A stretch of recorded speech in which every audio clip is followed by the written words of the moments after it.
ഒരു series LCR സർക്യൂട്ടിൻ്റെ resistance അല്ലെങ്കിൽ impedance എന്താണെന്ന് നമ്മൾ കണ്ടു കഴിഞ്ഞു. അടുത്ത ടോപ്പിക്ക് ഇംപീഡൻസുമായി ബന്ധപ്പെട്ടതാണ്. അതിനുവേണ്ടി നമുക്ക് നേരത്തെ പറഞ്ഞ ആ ഒരു ഫേസർ ഡയഗ്രാം കൺസിഡർ ചെയ്യാം. OAB അതൊരു റൈറ്റ് ആംഗിൾ ട്രയാങ്കിളാണ്. അതിലുള്ളൊരു ആംഗിളാണ് ഫൈ എന്ന് പറയുന്നത്. അതായത് EMFും നമ്മുടെ കറൻറ്റും തമ്മിലുള്ള ഒരു ആംഗിളാണ് ഫൈ. ഫേസ് ആംഗിൾ എന്ന് തന്നെ വിളിക്കാം. ഈ ഒരു ട്രയാങ്കിളിനെ OAB എന്ന് പറയുന്ന ട്രയാങ്കിളിനെ ഞാൻ റൈറ്റ് സൈഡിലേക്ക് കോപ്പി ചെയ്തിട്ടുണ്ട്. OAB ഇതാണ് ശരിക്കും നമ്മുടെ ആ ഒരു EMFിൻ്റെ ഫേസർ ആയിരുന്നത് OB. കറൻറ്റിൻ്റെ ഫേസർ ഇതാണെന്ന് വിചാരിക്കുക. ഈ ഡയറക്ഷനിലാണെന്ന് വിചാരിക്കുക. അങ്ങനെയെങ്കിൽ അവർ തമ്മിലുള്ള ആംഗിളാണ് ഫൈ എന്ന് പറയുന്നത്. ഇത് VR ആണ്. ശരിക്കും O മുതൽ A വരെയുള്ളത് VR ആണ്. VRൻ്റെ അതേ ഡയറക്ഷനിൽ തന്നെയാണ് എല്ലാ കറൻറ്റുകളുടെയും ഫേസർ പോകുന്നത്. OB എന്ന് പറയുന്നത് ശരിക്കും പറഞ്ഞു കഴിഞ്ഞാൽ അവിടെ നമുക്ക് ഏറ്റവും അവസാനമായിട്ട് കിട്ടിയ ഒരു റിസൾട്ടൻ്റ് EMF ആണ്.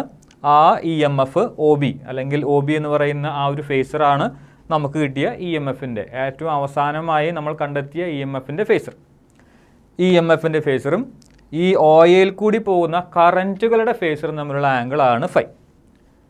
ഇനി ഈ OA എന്ന് പറയുന്നത് എന്താണ്? VR ആണ്. VRന് പകരം IR എന്ന് എഴുതാം. OB എന്ന് പറയുന്നത് ശരിക്കും എന്താണ്? E0 ആണ്. E0 എന്ന് പറഞ്ഞു കഴിഞ്ഞാൽ നമ്മൾ അപ്ലൈ ചെയ്യുന്ന ഓൾട്ടർനേറ്റിംഗ് EMFിൻ്റെ മാക്സിമം വാല്യൂ ആണ്. അതായത് നമ്മൾ അപ്ലൈ ചെയ്യുന്ന EMF which is equal to current into ഏതിൽ കൂടിയാണ് നമ്മൾ EMF അപ്ലൈ ചെയ്യുന്നത്? LCR സർക്യൂട്ടിൽ കൂടിയാണ് നമ്മളൊരു ഓൾട്ടർനേറ്റിംഗ് EMF അപ്ലൈ ചെയ്യുന്നത്. ആ ഓൾട്ടർനേറ്റിംഗ് EMFിൻ്റെ മാക്സിമം വാല്യൂ ആണ് E0 എന്നും പറഞ്ഞു. അങ്ങനെയെങ്കിൽ നമ്മുടെ ഓംസിൽ അനുസരിച്ച് EMF is equal to current into റെസിസ്റ്റൻസാണ്. അപ്ലൈ ചെയ്യുന്ന മാക്സിമം EMF എത്രയാണ്? E0 ഈക്വൽ ടു അതിൽ കൂടി പോകുന്ന കറണ്ട് എത്രയാണ്? LCR സർക്യൂട്ടിൽ കൂടി പോകുന്ന കറണ്ട് എത്രയാണ്? I into resistance. LCR circuit apply ചെയ്യുന്ന അതല്ലെങ്കിൽ LCR സർക്യൂട്ട് ഓഫർ ചെയ്യുന്ന റെസിസ്റ്റൻസ് എത്രയാണ്? അത് അതിൻ്റെ ഇംപീഡൻസ് ആണ്. അങ്ങനെയെങ്കിൽ ഓംസിൽ അനുസരിച്ച് E0 is equal to I into Z എന്ന് എഴുതാം. ഇനി ശരിക്കും എന്താണ് ഈ AB? AB VL minus VC ആണ്. VL minus VC is equal to VLന് പകരം I ഇൻറ്റു XL എന്ന് എഴുതാം. VCക്ക് പകരം I ഇൻറ്റു XC എന്ന് എഴുതാം. അപ്പോൾ VL മൈനസ് VC എന്താണ്? IXL minus IXC. രണ്ടിലും I കോമൺ ആണ്, പുറത്തെടുത്തു. I into XL minus XC. അപ്പോൾ VRന് പകരം IR, E0ക്ക് പകരം I into Z, VL minus VCക്ക് പകരം I into XL minus XC. അതായത് ഈ OA എന്ന് പറയുന്നത് VR ആണ്. അതിന് പകരം OAക്ക് VR കൊടുക്കുന്നതിന് പകരം എന്ത് കൊടുക്കാം? IR കൊടുക്കാം. OB എന്ന് പറയുന്നത് E0 ആണ്. അപ്പോൾ അതിന് E0 എന്ന പേര് പറയുന്നത് കൊടുക്കുന്നതിന് പകരം എന്ത് കൊടുക്കാം? I ഇൻറ്റു Z കൊടുക്കാം. ഇനി AB എന്ന് പറയുന്നത് ശരിക്കും എന്താ? VL മൈനസ് VC ആണ്.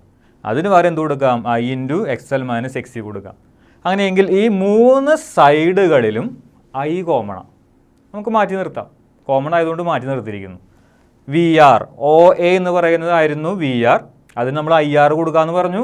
I കോമൺ ആയതുകൊണ്ട് അതിനെ മാറ്റി നിർത്തി. R മാത്രമേ കൊടുക്കുന്നുള്ളൂ. ഇനി OB എന്ന് പറയുന്നത് എന്തായിരുന്നു? E0 ആയിരുന്നു. അതിനെന്ത് കൊടുക്കാം? I ഇൻറ്റു Z കൊടുക്കാം. I കോമൺ ആണ്, മാറ്റി നിർത്തി Z മാത്രം കൊടുത്തു. ഇനി AB എന്ന് പറയുന്നത് എന്തായിരുന്നു? ശരിക്കും VL മൈനസ് VC ആയിരുന്നു. അതിനെന്ത് കൊടുക്കാം? I into XL minus XC കൊടുക്കാം. മൂന്ന് സൈഡുകളിലും I കോമൺ ആയതുകൊണ്ട് മാറ്റി നിർത്തി. അതിനെ മാറ്റി നിർത്തി കഴിഞ്ഞാൽ XL മൈനസ് XC കിട്ടും. അതായത് ഇവിടെ നമുക്ക് EMFിൻ്റെ ടൈമിലായിരുന്നു ഒരു ട്രയാങ്കിൾ കിട്ടിയത്.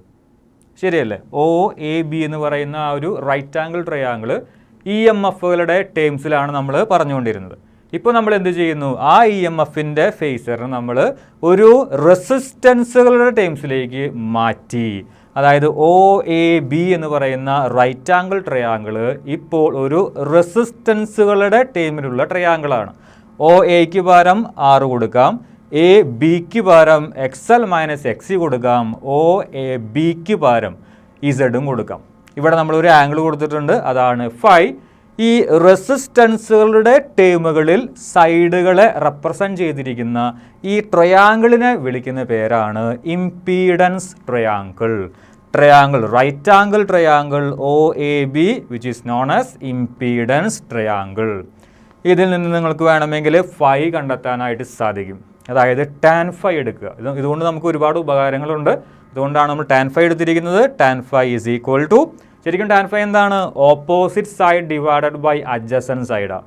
Opposite side XL minus XC ആണ്, അഡ്ജസൻറ്റ് സൈഡ് ക്യാപിറ്റൽ ആറുമാണ്. അങ്ങനെയെങ്കിൽ tan phi is equal to XL minus XC whole divided by capital R. നമുക്ക് കിട്ടിയത് ഫേസർ ഡയഗ്രം അനുസരിച്ച് നമുക്ക് കിട്ടിയത് OAB ഒരു റൈറ്റ് ആംഗിൾ ട്രയാങ്കിൾ ആണ്.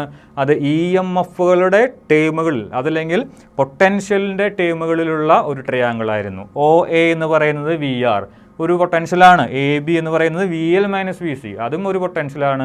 അതുപോലെ തന്നെ OB എന്ന് പറയുന്നത് E0 അത് മാക്സിമം EMFുമാണ്. അങ്ങനെയെങ്കിൽ നമുക്ക് കിട്ടിയത് ഒരു ട്രയാങ്കിളാണ്, റൈറ്റ് ആംഗിൾ ട്രയാങ്കിളാണ്. സൈഡുകളെ മുഴുവൻ നമ്മൾ EMFിൻ്റെ അതല്ലെങ്കിൽ പൊട്ടൻഷ്യലിൻ്റെ ടേംസിലാണ് റെപ്രസെൻറ്റ് ചെയ്തുകൊണ്ടിരുന്നത്. നമ്മളത് എന്തിലേക്ക് മാറ്റി? റെസിസ്റ്റൻസുകളുടെ ടേമിലുള്ള ഒരു റൈറ്റ് ആംഗിൾ ട്രയാങ്കിളാക്കി മാറ്റി. ആ ട്രയാങ്കിളിനെ വിളിക്കുന്ന പേരാണ് impedance triangle. OA capital R ആണ്, AB XL മൈനസ് XC ആണ്, OB EZുമാണ്. ഇതായത് ഇവിടെ ഒരു ഫേസ് ആംഗിൾ ഉണ്ട്. ശരിക്കും ഇത് കറൻറ്റും EMFും തമ്മിലുള്ള ഒരു ഫേസ് ആംഗിളാണ് ഫൈ. അതിന് നമുക്ക് കണ്ടെത്തണം. ആ കണ്ടെത്താനായിട്ട് ടാൻ ഫൈ എടുക്കുക. Opposite side divided by adjacent side. Tan phi is equal to XL minus XC whole divided by capital R.